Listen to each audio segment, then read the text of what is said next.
$67 billion. That was the GDP as at 2007. Now, even though there was economic reform and there was a little improvement in the country's economy in general, that improvement does not reach the broader population.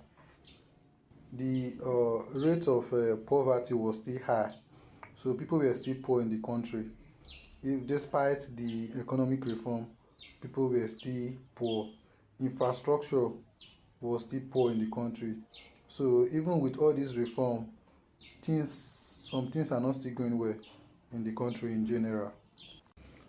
When Yaradua came into office, he made a budget. You know the way they normally do it, they will make budget.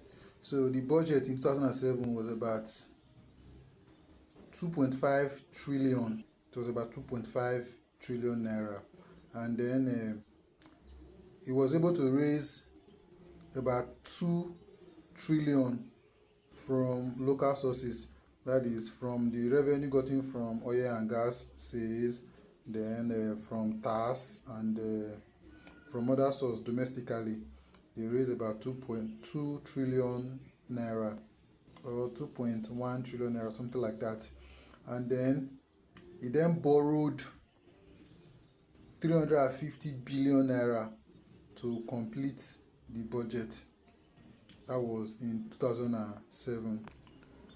One thing you need to note during this period is that in 2007, the naira to dollar exchange rate was about 130 naira to $1.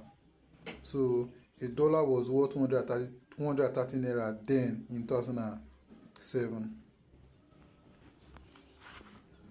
It was during Yaradua tenure that the global financial crisis hit. You should know about the global financial crisis. If you don't know, go and Google it.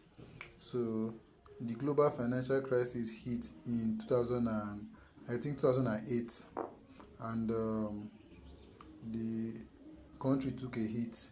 I think we went into recession.